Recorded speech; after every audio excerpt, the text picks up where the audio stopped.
Hello, everyone, and welcome to episode 18 of This Week is Live. So glad to see you well. Thanks so much for joining me. My name is Raymond Flotat. I'm your host from mxdwn.com. That's Mixdown.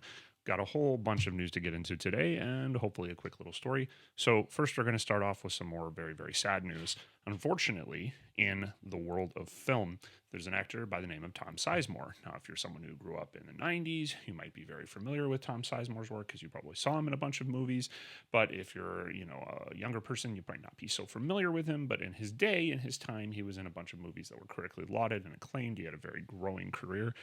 Amidst the list of things, there's a lot, so we're not going to go into them all, but he was also famous for movies such as Point Break, True Romance, Natural Born Killers, Heat, Michael Mann movie that everybody loves with Robert De Niro and Al Pacino, The Relic, Saving Private Ryan, Bringing Out the Dead, Black Hawk Down, and then not the least of which to be included, but directly up behind me, Strange Days.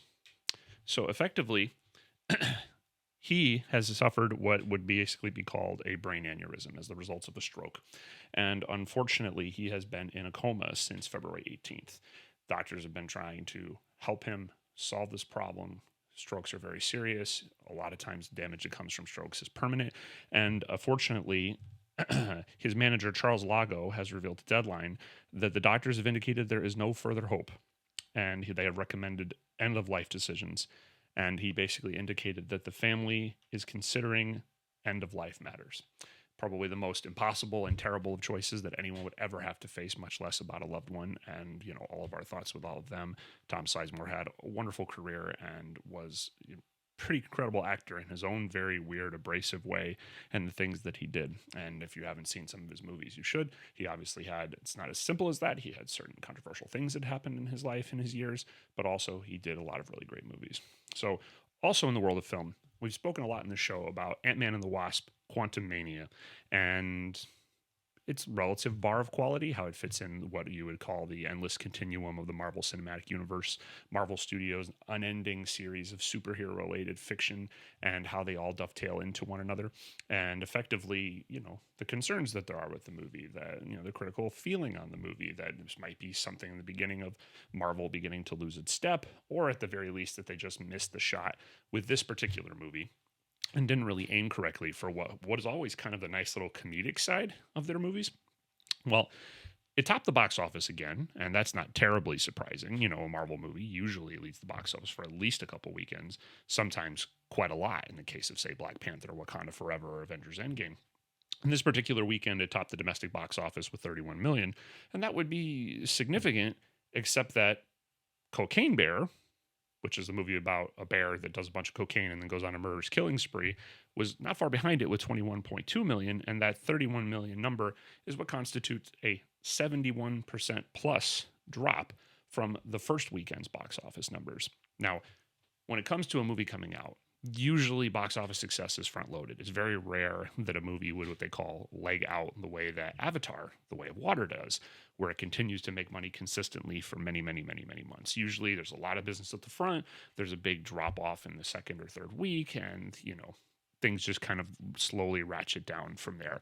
And effectively, that's kind of expected. But generally speaking, the ability for a movie to stay at a high level of box office usually is what determines the difference between a massive success and just a little success.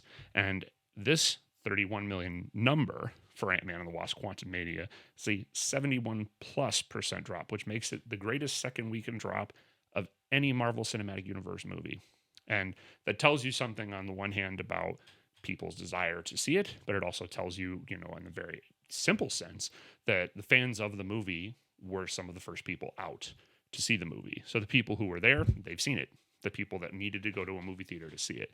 Now, this is, all fine and good. Marvel makes tons of money, and so does Disney, their parent company. It's not necessarily the end of the world that a superhero movie not make a lot of money. But if you're a fan of this subject matter, this has consequences. And for no reason further than because Disney is the parent company. And Disney is just kind of known notoriously around the world as being, for being such a family-friendly, fun, and loving entertainment kind of company. They're very much about the money. And Disney is known that they don't really take no BS when it comes to products and companies within them not performing well. And that's just things you hear rumblings around the industry, and has kind of always been that way.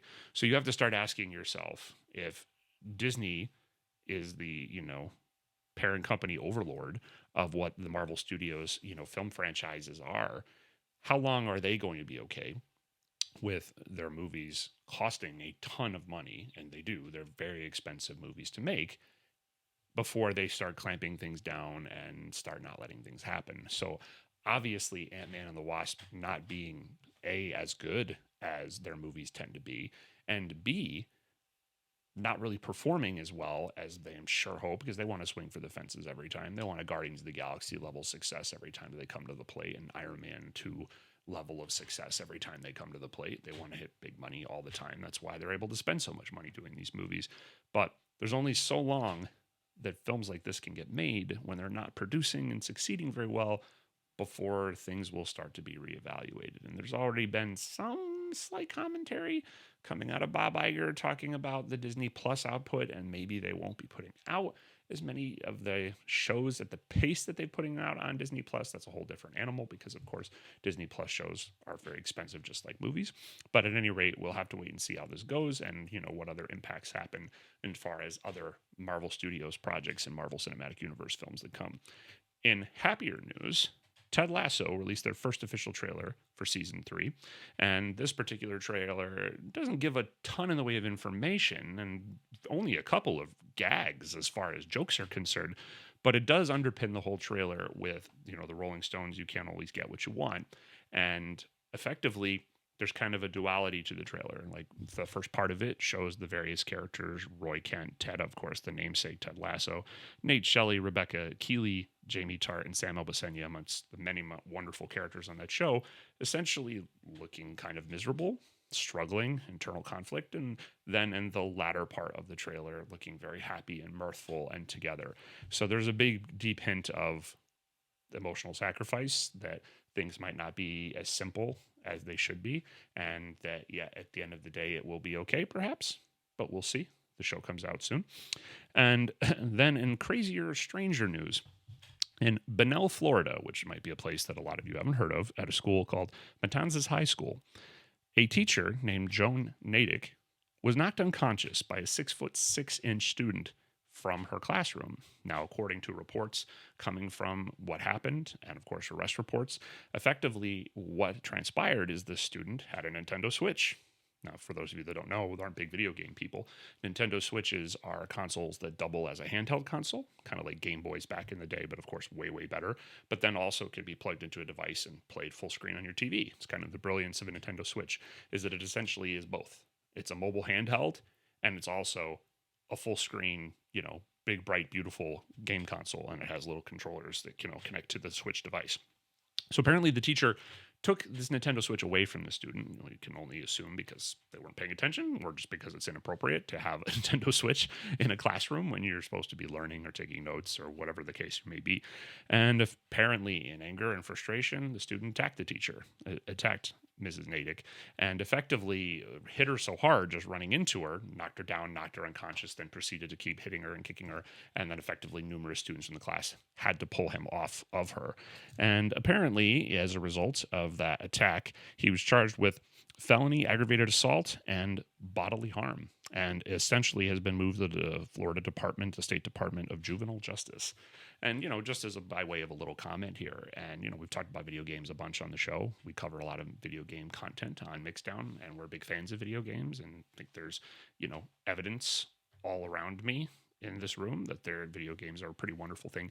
And it's a kind of a lesson that I've always kind of struggled with gamers in the world of video games. Gamers are often maligned, or at least let's be 100% truthful. Their content is maligned for its violence, for, how it takes people out of the world. There are so many complaints that are raised about video games in terms of how it maladjusts people socially, or just how it glorifies violence and other kinds of things. And this is the kind of thing that a lot of gamers have struggled with for a long time, because most gamers are inherently peaceful. All they want to do is play their game, enjoy their interactive escape, and perhaps in some respect have a community around it. It's just what they like. Some people like music, some people like movies, some people like video games. But what is always been the case every couple of years, is that gamers end up having to defend their medium of choice, their preferred hobby, and basically get up on a soapbox and try to explain why it's not as bad as it looks. It doesn't cause those things. We're not murderers. We're not crazy. And, this is the kind of thing that has been, on some level, frustrating in the world of games. If you want to see a really heinous example, go back to the story of about 5-6 years, 7-8 years ago of Gamergate, where a little controversy about fairness and, journalistic integrity blew up into this massive, I don't want to say sexual misconduct, but sexual harassment and people being bullied and just a lot of real intensity that made the whole world of games just look bad. A lot of people being harassed by people who were just super up in arms about what a woman's place in the world of video games is, which is preposterous because, of course, half of video gamers have always been women. It's not a new thing. It's not like there was only men playing video games. So ostensibly, I would offer in this moment that these are the kind of things that the world of games kind of wants to police themselves against. And I don't mean video game developers, but video game fans. You have to show the world on some level that you can be responsible, that you can be, a part of, I don't want to say polite society, but just general civil living. You want to be able to have the ability to do these things with impunity. You don't want to constantly keep delivering yourself into the hands of people who are going to be like, aha, this is terrible. Look at what these people do. Look at how bad this is. Lastly, and in the department of way more courage than me, you, or most people there is a pretty wonderful band called Pussy Riot. Pussy Riot is an arts collective of sorts. Not everybody in the band makes music. Some people do, and some of them are artists as a part of the collective. And the one that you hear from the most as far as the group is the member Nadya Tolokonnikova. And Tolokonnikova has been, if you see their music videos, she's often the one singing, and she's often the actor centerpiece of the video. And she's incredibly outspoken, incredibly smart and thoughtful, and ostensibly has been on, equal tokens, a person campaigning for LGBTQ rights, and also basically wanting to stand up very hard against Russia, and most specifically, not so much Russia as just like a country being bad, but its leader, Vladimir Putin, and the heinous and terrible things that they believe him to be doing. And, let's face it, right? Like, there's a lot of discussion about that in the world, and the many reputed things that he's responsible for, whether it's killings or murders or silencing of journalists or the taking away of human rights. And then effectively, not to be left out, the massive and terrible, war in Ukraine. And effectively, Tolokonnikova and the various members of Pussy Riot have been incarcerated numerous times over the years behind basically just protests, or sometimes maybe not even protests and just something else, and they ended up in prison for a while. And Tolokonnikova specifically is living here in the United States at this point and has basically indicated that Russia has basically opened a criminal case against her. And it's nebulous, and it's basically, tied to religious persecution. There's laws that basically make saying, anything about the war in Ukraine a crime, but then also saying anything in defiance of the notion of a, God a crime. And effectively, it's kind of nebulous what specifically triggered it. And Tolokonnikova is indicating that she believes that it comes from an art gallery exhibit that they did here in Los Angeles, and one of Mixdown's writers, Connie Chavez, was actually there attending the event, and it was called Putin's Ashes. There was a bunch of art on display. They showed a video. The video had a picture of Vladimir Putin in it, and then part of the video was them setting that picture on fire, hence Putin's Ashes. So Tolokonnikova basically believes this might have something to do with what happened to it, but there's not any specific thing. It could be any random social media image. It could be something that had a cross in it. No one's really sure as of press time. And of course, her being here in the United States means that the threat is perhaps minimal, but there have been, instances of former Russian spies or expats, like the example of Sergei Skripal over in England and poisoned on his front door. Was it Russia? Was it not? And effectively, Tolokonnikova had the following thing to say: my official statement about my new criminal case. Dear Investigative Committee of Russia, stop fucking around threatening political activists with more criminal cases. Go after actual criminals, such as the war criminal Vladimir Putin. Best of luck. Pussy Riot officially opened a criminal case, Russia officially opened a criminal case against me. Charges are under Article 148, known as the Pussy Riot Law. It's opened on January 17th and coincides with my media campaign for Putin's Ashes at the Jeffrey Deitch Gallery in Los Angeles. At this time, I'm receiving dozens of death threats. Now, a lot of us got a lot of problems, and it's a complicated ass world, but it's hard not to look at the situation and what Pussy Riot goes through, and Tolokonnikova and anybody who affiliates themselves with Pussy Riot is like legitimately living under the threat of violence, death, arrest, incarceration. And I mean, look at what happened to Brittany Griner for a handful of ounces of hashish oil, ostensibly, spent 8-10 months in prison, had to be negotiated by President Biden to get out. There's real courage on display here, and the kind of courage that I honestly would even say I wouldn't be able to get anywhere near, looking at what kinds of things can happen stepping up against that government. And this art collective stands as proud and tall against this kind of persecution, attack on individual freedoms and rights as anyone ever did. So our last little blip for today, and before we go on today's story, is we talked a little bit last week about how effectively Marty Friedman was going to be rejoining Megadeth for a one-night show at Budokan, the gigantic indoor stadium in Tokyo in Japan, for sort of live stream.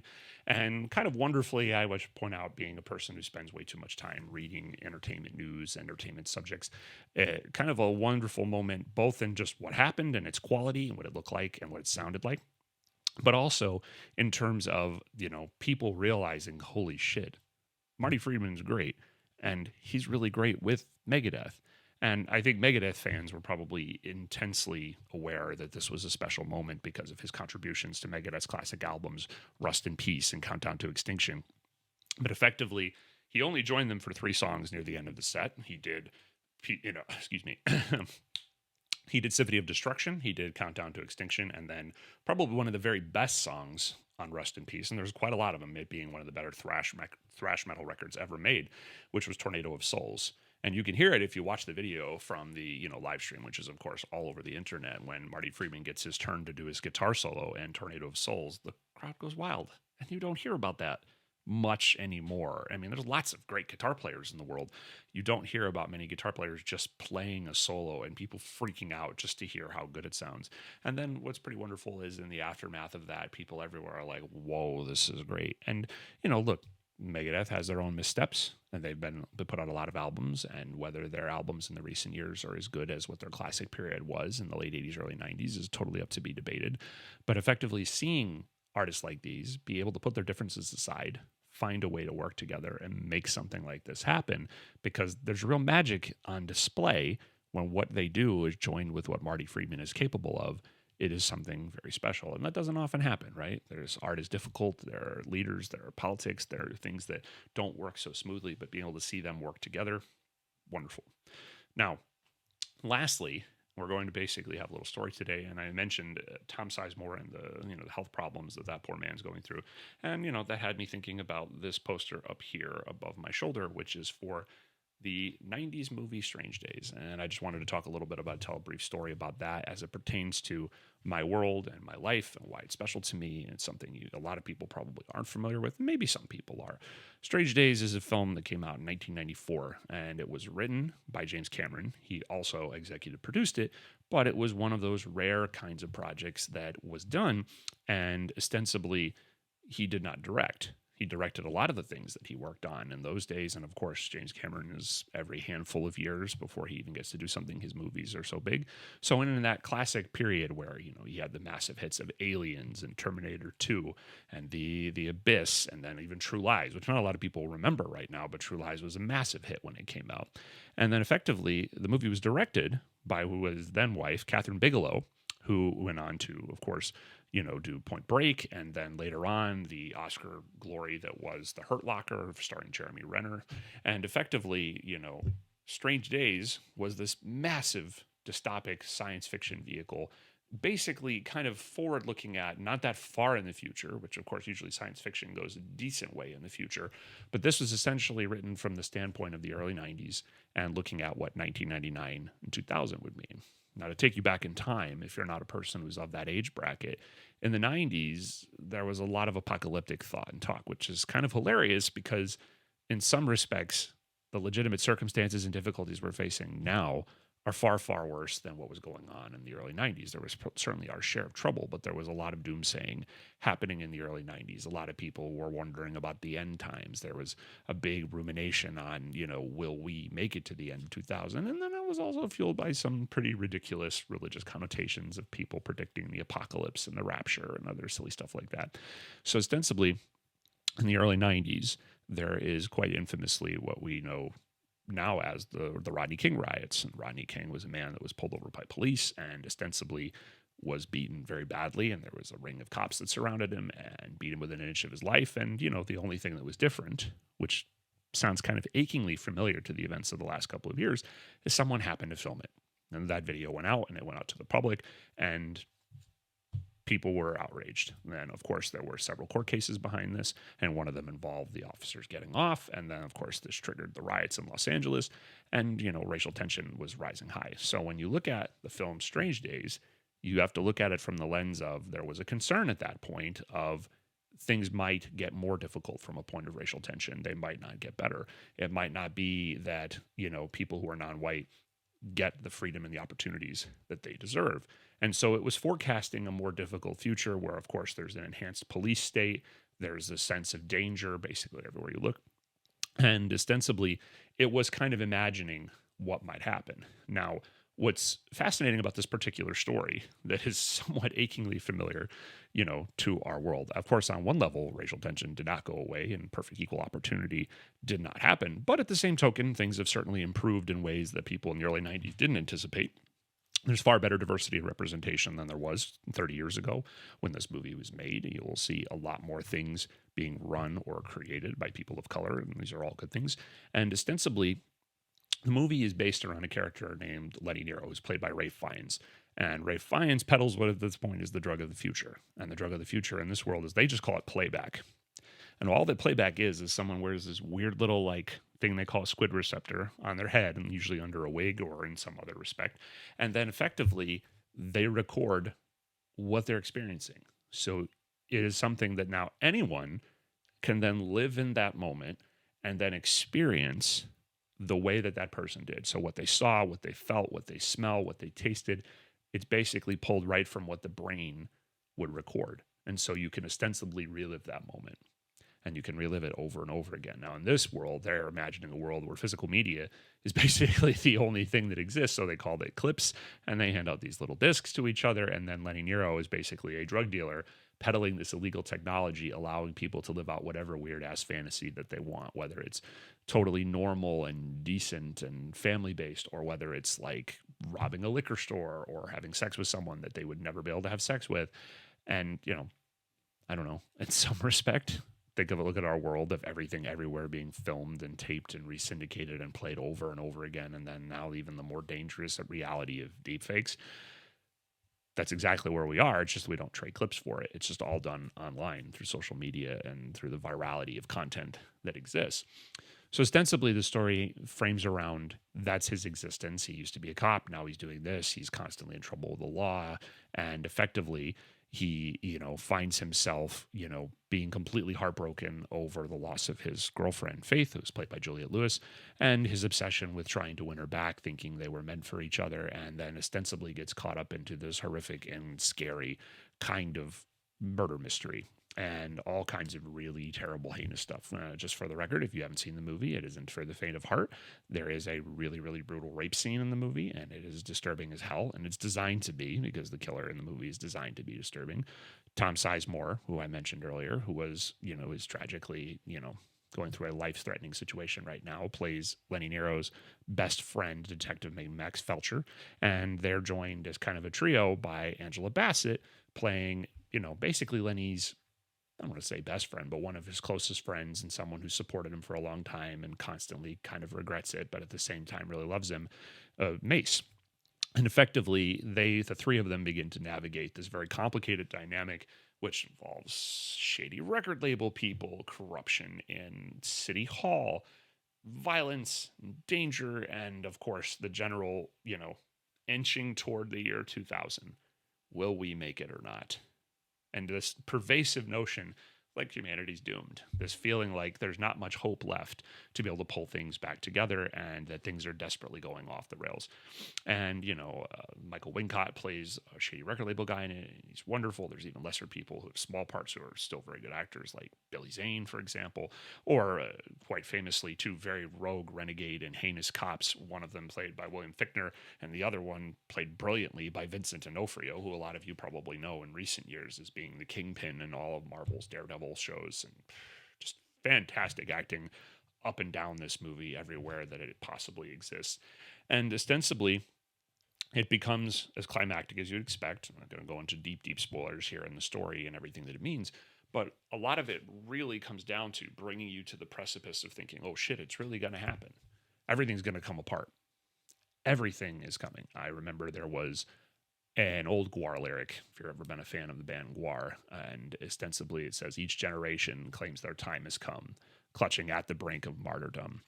And ostensibly, if that song quote was a movie, this movie Strange Days is ostensibly what that kind of brings you towards. It brings you to the point of total collapse, and you're convinced this is it.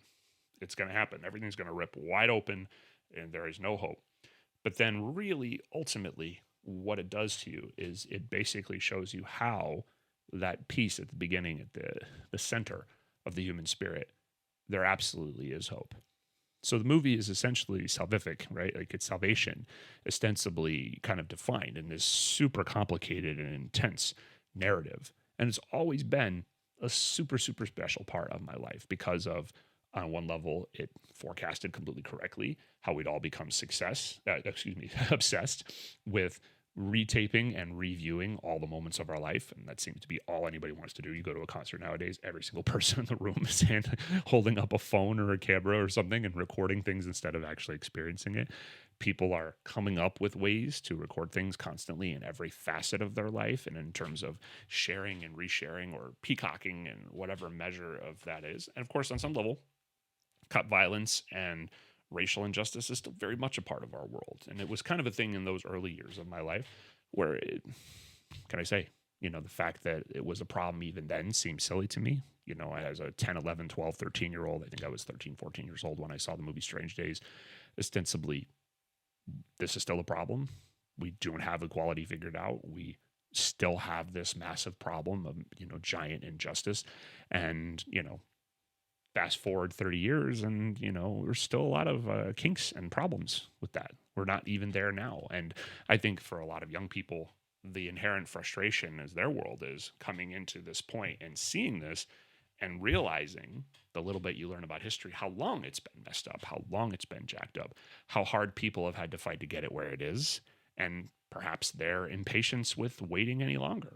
A lot of people were used to things being legitimately terrible, and then this is how they are. And so we make incremental progress in small measure and be happy that we at least made it better in some respect. But they're like, what the fuck is this?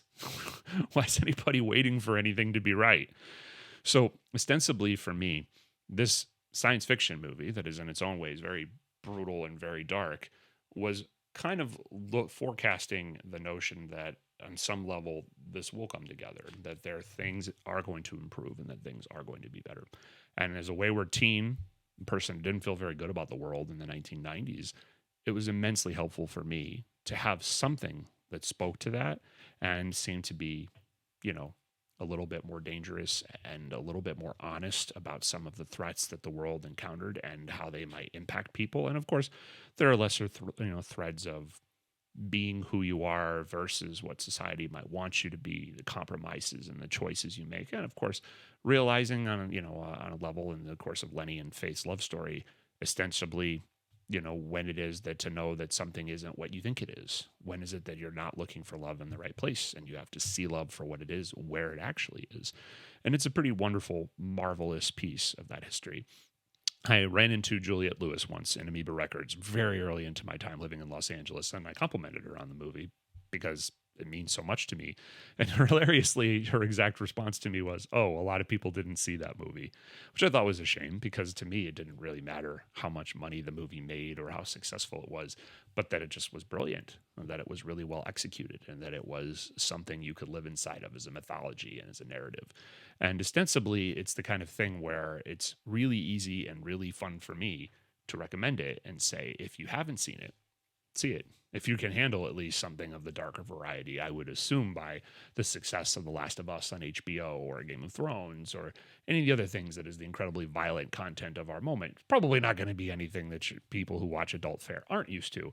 But at the same token, it's never been a thing that's ever really got the credit that it deserved. It kind of came and went in the 90s. It didn't become a massive box office hit, and a lot of stuff James Cameron usually does become that big of a hit. But if it's something you haven't seen and you're remotely interested in how someone was trying to forecast what now might look like, it's a fascinating look back, both in terms of what people kind of thought from a science fiction standpoint the future might look like, and also how eerily prescient it was for the problems and the travails of our world. So that's all for this week's episode of This Week is Live. Thank you so much for joining us this week and every week. As you've seen, if you've been following us or you've been seeing these as we post them on YouTube, we do this every single week, usually Thursdays, roughly around 5:30. Sometimes it takes a little longer to prepare and get ready. It all depends on what stories are breaking. We're going to have some fun and interesting surprises this year. There's going to be some different things that we're going to do. This is the beginning of a lot of video content in the world of Mixdown. And of course, if you're a Mixdown reader, the news, the features, the reviews are going to continue to exist in the written word as far as music, movies, and video game and television content every single day. But we'll be here every single week for the rest of the year. And there's going to be some fun, different stuff that will happen. So thank you again so much for joining us for the show. And of course, for anybody who doesn't already, if you don't already follow us on YouTube, please follow us and subscribe to us there. If you don't already follow us on Twitch, please follow us and subscribe to us there. And of course, the thank you to anyone who engages with this content wherever you see it, as we post clips in YouTube Shorts or in Instagram or in Twitter or on Facebook or any of the other places we do. Thanks again for joining us. We'll be back here next week. So glad to see you well.